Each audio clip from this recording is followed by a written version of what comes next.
Okay, good morning. So today we are going to discuss the summary of results on boundary conditions.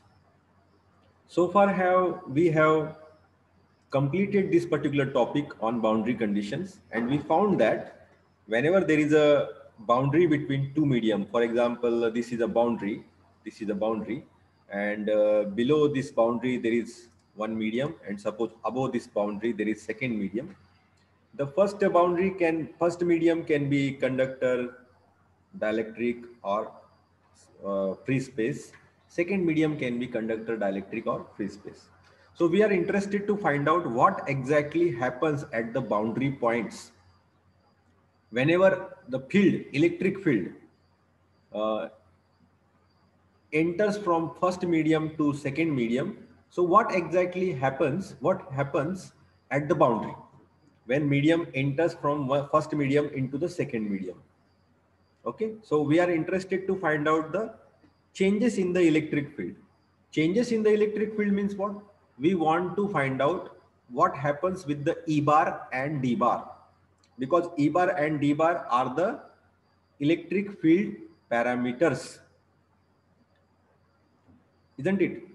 Electric field parameters. And we also know that the direction of E bar, D bar, F bar are always same for the given electric field. So we want to find out what happens at the boundary. So the parameters E bar and D bar in the first medium, we will designate it as E1, D1.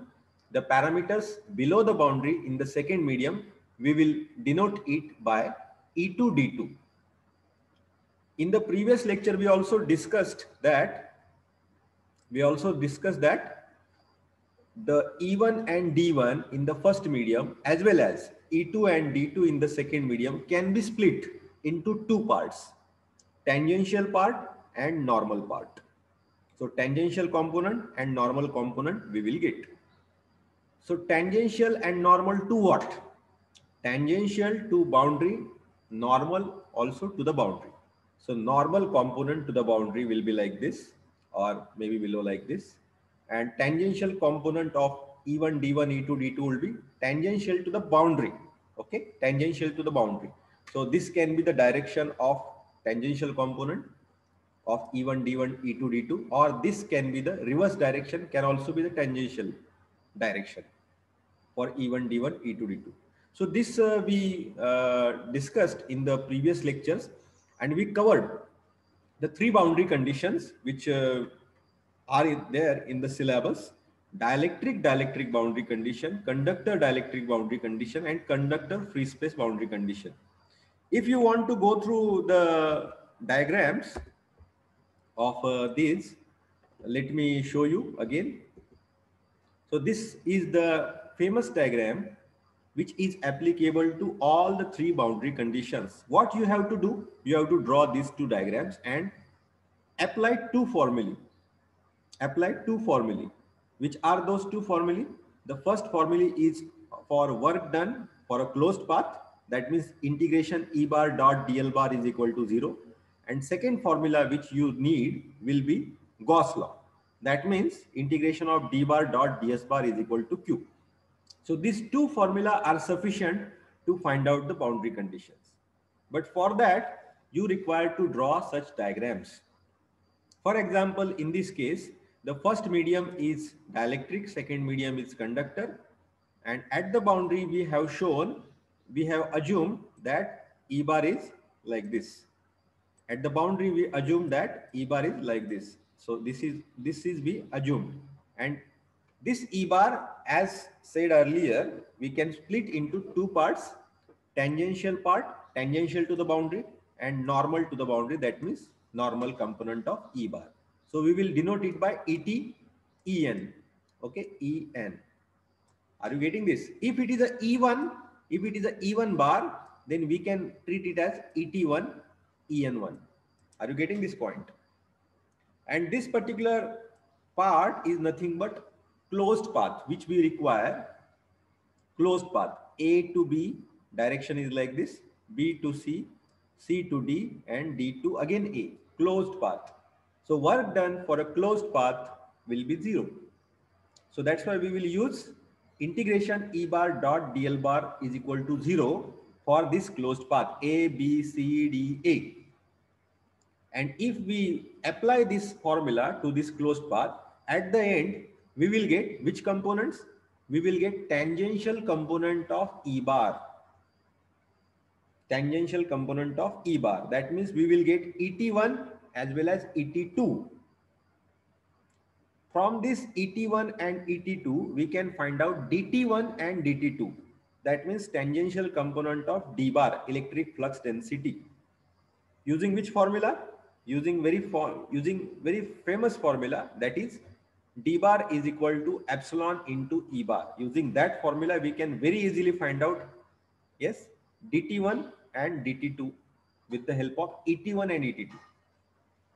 So up till now, using this particular diagram and this part, we get tangential component of E1, E2, D1, D2. And 50% of your derivation is now completed with this diagram and with one formula, that is work done for closed path is 0. That formula is sufficient to complete the 50% of derivation. Second 50% of derivation depends on this particular diagram. In this diagram, we assume that at the boundary between two medium, the D bar is assumed to be like this. We assumed it, D bar is like this. So this will be the tangential component of D bar and this will be the normal component of D bar. If it is a D1 bar, then it will be DT1, DN1. Are you getting this? And we are going to use Gauss law formula, integration D bar dot DS bar is equal to Q, and we need to apply this formula to this Gaussian surface or closed surface or volume. Gauss law जिथं जिथं आपण वापरतो ज्या सरफेसला, close सरफेसला, त्या सरफेसला आणखी एक नाव काय असतं? Gaussian surface. म्हणजे तुमच्या ह्या डेरिव्हेशन मध्ये गॉशियन सरफेस सध्या काय आहे? एक सिलेंडर आहे, ते अज्यूम केलेलं आहे तुम्ही बाउंड्रीवर अज्यूम केलंय. त्याचा निम्मा भाग मीडियम 1 मध्ये आहे असं अज्यूम केलंय, निम्मा भाग मीडियम 2 मध्ये आहे.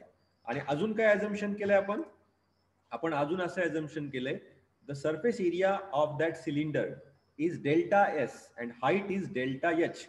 Delta means very, very small, almost equal to 0. So with these assumptions, and हे सगळे assumption आहे, बरोबर आहे ना? इलेक्ट्रोमॅग्नेटिक मध्ये जेवढे डेरिव्हेशन आहे त्याच्यामध्ये सुरुवातीला ह्या गोष्टी अज्यूम कराव्या लागतात. अज्यूम केल्यानंतर मग डेरिव्हेशन पुढे पुढे जातं. तर ह्या सगळ्या अझम्पशन आहेत. डी बार आपण असा अज्यूम केला, मग त्याला आपण स्प्लिट केलं डीटी डीएन मध्ये, मग एक क्लोज सरफेस किंवा क्लोज सरफेसला व्हॉल्यूम म्हणतो किंवा गॉशियन सरफेस म्हणतो. एक सिलेंडर अज्यूम केला आपण. गॉशियन सरफेस प्रत्येक वेळेस सिलेंडरचा असेल असं नाही, कोणतंही असू शकतं, पण आपण डेरिव्हेशन मध्ये सिलेंडर घेतो. तर हे सगळं अज्यूम केल्यानंतर ज्यावेळेस आपण गॉस लॉ याला अप्लाय करू त्यावेळेस आपल्याला लक्षात येईल ऍज डेल्टा एच इज 0, बरेचसे पार्ट्स रिमूव्ह होऊन जातात, रिड्यूस होतात, and at the end we get normal component of D bar that is DN. मग त्याच्या DN1 मिळाला जसं काय. From that we can find out DN2. So normal component of D bar is finished. आता D बारच्या normal component वरून आपल्याला E बारचे नॉर्मल कंपोनंट फार इझिली मिळू शकतात. हे आपण already in the previous lecture we saw. कसे मिळणार? Same famous formula, D bar is equal to epsilon E bar. त्याचा वापर करून आपण काय मिळणार? डीएन पासून EN मिळवणार. असं करत करत करत आपण डेरिव्हेशन उरलेलं 50% कंप्लीट केलं. कोणतं? Conductor dielectric. आणि डायलेक्ट्रिक किंवा कंडक्टर फ्री स्पेस हे जे दोन डेरिव्हेशन आहेत त्याला सुद्धा सेम पॅटर्न आहे. Same diagram you have to draw. Okay, same formula you have to use, same closed path you have to use, same assumption of E bar. Okay, second part साठी सुद्धा same D bar assume करा असा, same close surface घ्या cylinder, same formula वापरा, second formula Gauss लॉचा, and you will get the results. Okay, so we completed all these three derivations. Now we will let us go through the summary of results of these three parts. Dielectric boundary condition मध्ये आपल्याला काय मिळाले बघा. आपल्याला असं मिळालंय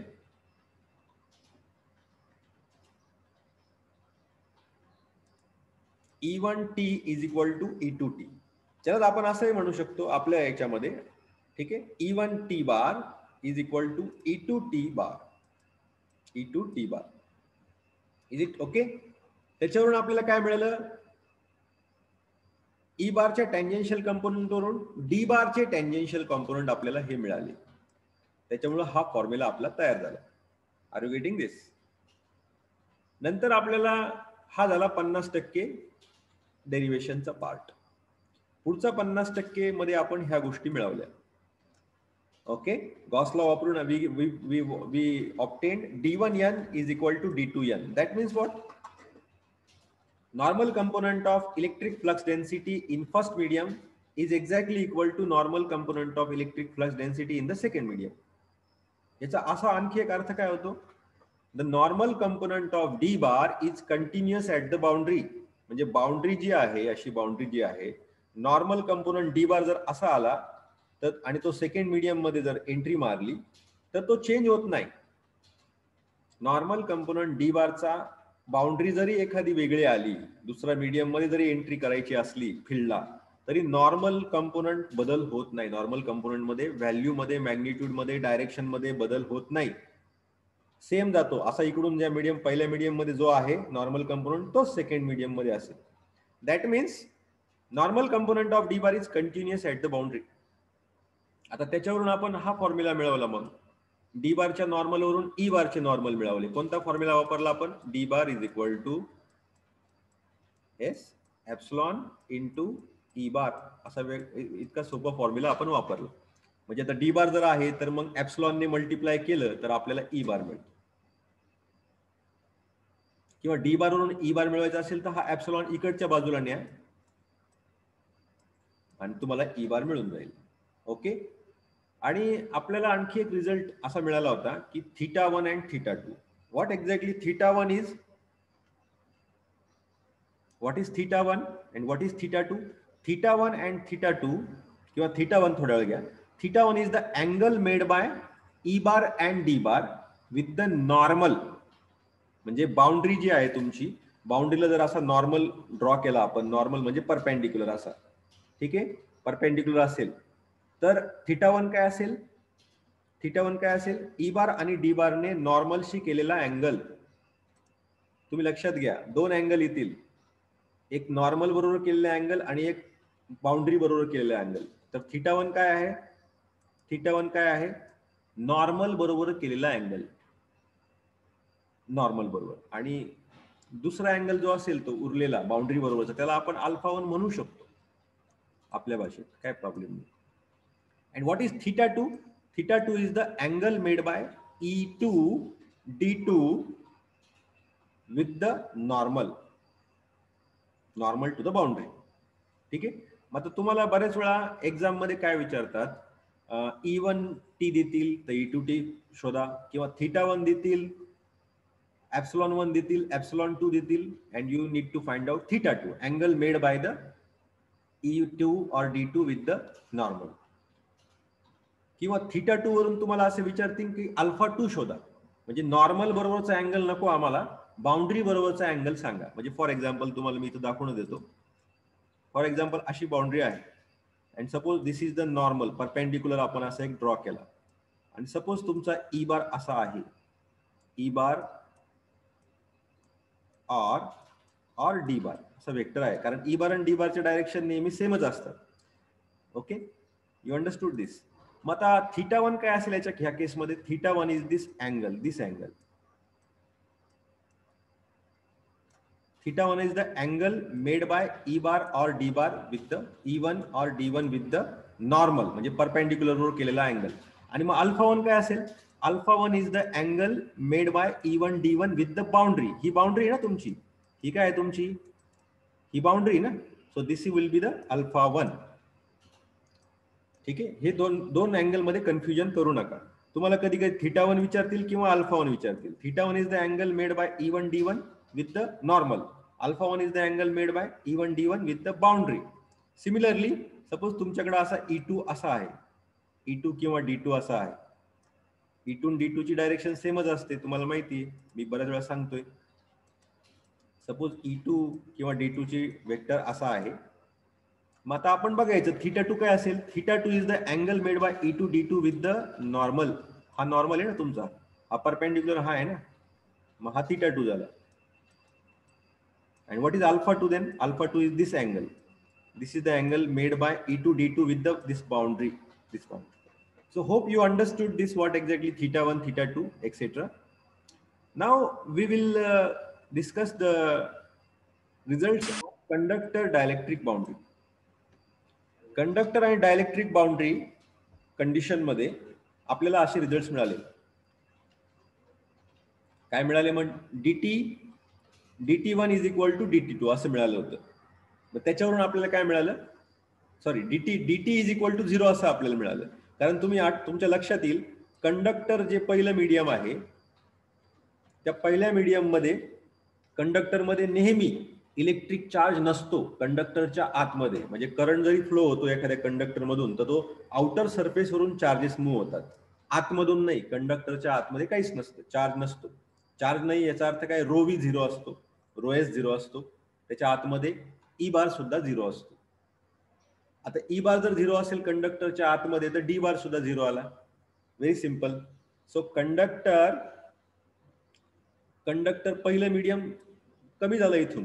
म्हणजे राहिलं काय? फक्त डायलेक्ट्रिक मधला ई बार डी बार शोधायचा आहे आपल्याला. लक्षात येते का? कंडक्टर मध्ये ई बार डी बार काहीच नसणार आहे, म्हणजे फक्त डायलेक्ट्रिक मीडियम मध्येच ई बार डी बार असेल. मग त्याला E1 E2 D1 D2 म्हणण्यापेक्षा नुसतं ई आणि डी म्हणू. That's why the results are dt is equal to 0. dt 0 असेल तर मग ET सुद्धा 0 येऊन जाईल. Both are 0.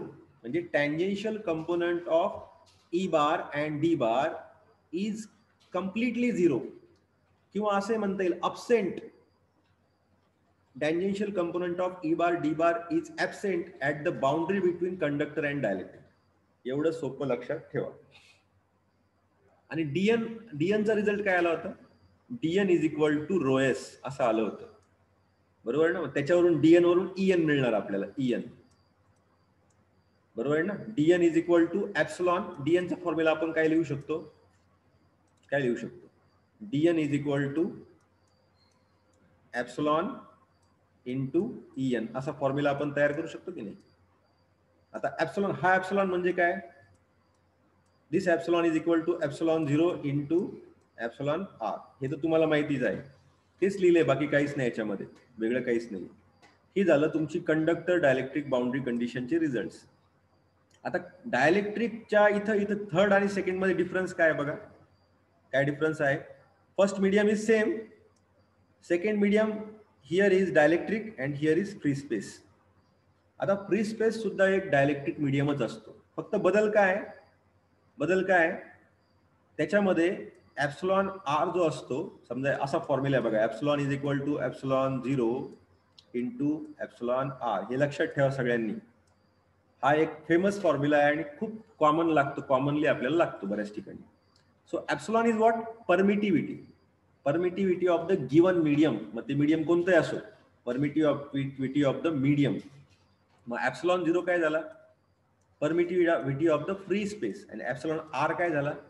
समजा तुमचं वॉटर एक मीडियम आहे, वॉटर, तर वॉटर मीडियमचा एप्सिलॉन किती? तर एवढा सपोज. तर मग एप्सिलॉन कसा लिहिता येईल? असा लिहिता येईल. Where epsilon 0 is what? It is permittivity of free space. And what is epsilon R? Epsilon R is the relative permittivity of water with respect to free space.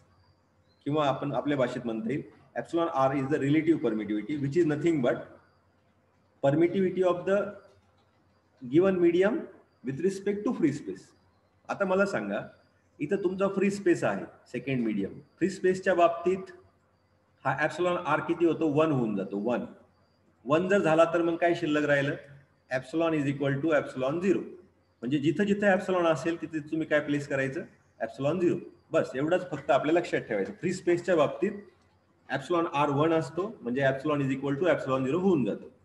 समजलं? मग आता हे दोन सारखेच आहे. So we can say that this third boundary condition is nothing but special case of this. Special case आहे ना. Free space काय आहे? Dielectric medium. Are you getting this point? तर असं आहे. मग आता याच्यामध्ये बघा सेम रिझल्ट्स आहेत याच्यामध्ये. फक्त जिथे जिथे तुम्हाला ऍप्सिलॉन आर दिसेल तिथे 1 टाकून द्यायचं, म्हणजे एवढं उरतं. कळतंय? Same. So you have to remember this particular formulae because this can be asked in the online examination, as well as you may be asked to write down a derivation, or you may be asked to solve numericals on these derivations. Today we are going to cover two numericals on boundary condition. एक dielectric boundary condition वरचा आपण numerical बघणार आहे, आणि एक conductor dielectric boundary condition वरचं एक numerical आपण बघणार आहे. समजलं? हे रिझल्ट तुम्हाला समजले का Hrishikesh? Hrishikesh, roll number 70. Roll number 15 Nikhil Dighe. Nikhil, आवाज येतोय का निखिल? प्राची? Yes sir. हा, मग तुम्हाला रिझल्ट कळलेत का? Yes sir. Yes sir. ठीक आहे, मग आता आपण काय करणार आहे, मग याच्यावर या रिझल्ट्सवर आधारित 2 न्यूमेरिकल घेणार आहे. ठीक आहे, आणि त्याच्यानंतर मग आपलं काय फक्त एकच पॉइंट राहून जाईल, तो म्हणजे कॅपॅसिटर आणि त्याचे डेरिव्हेशन्स आणि त्याच्यावरचं एखादं न्यूमेरिकल. तुम्हाला फक्त आता मी न्यूमेरिकल थोडंसं दाखवतो काय आपल्याला घ्यायचंय, लगेच दोन्ही न्यूमेरिकल कंप्लीट करायचे. You see, go through this numerical. Two extensive homogeneous isotropic dielectrics meet on a plane. सगळ्यांनी वाचा बरं हे numerical. all of you read this numerical.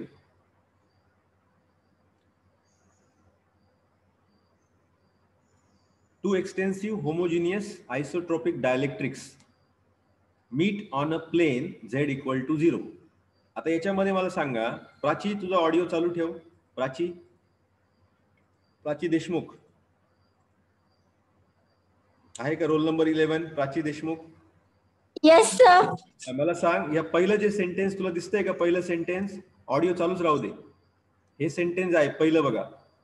हा, याच्यामध्ये तुला हा जो न्यूमेरिकल आहे कोणत्या बाउंड्री कंडिशन वरचा वाटतोय? Two extensive homogeneous isotropic dielectrics meet on plane z equal. वरचा प्रॉब्लेम आहे, पहिल्या बाउंड्री कंडिशन वरचा का दुसऱ्या का तिसऱ्या? म्हणजे डायलेक्ट्रिक का कंडक्टर डायलेक्ट्रिक का कंडक्टर फ्री स्पेस, कशावरचा प्रॉब्लेम आहे?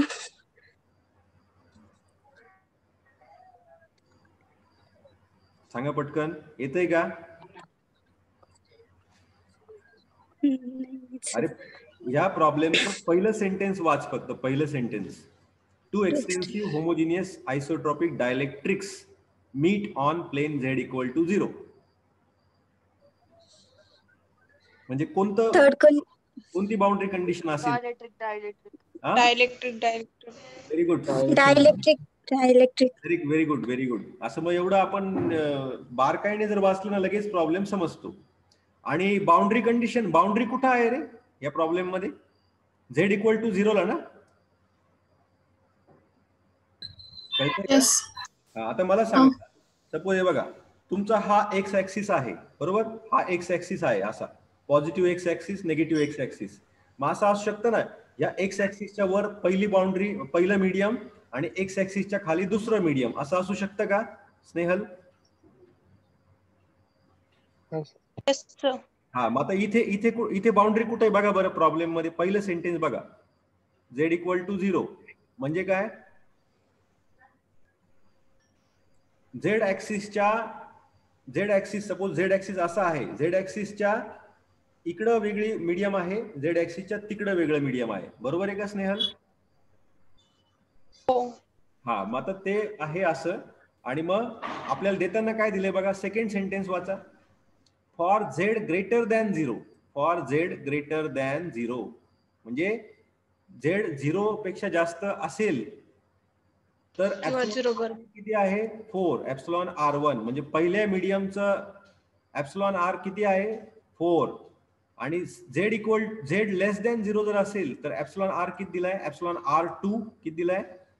3 दिलाय. म्हणजे याचा अर्थ तुम्हाला झेडच्या अलीकडं एक मीडियम आहे, झेडच्या पलीकडे एक मीडियम आहे, झेडच्या अलीकडं जे मीडियम आहे डायलेक्ट्रिक मीडियम, त्याचा एप्सिलॉन r1 किती आहे? 4. आणि पलीकडच्या मीडियमचा एप्सिलॉन R2 किती आहे 3.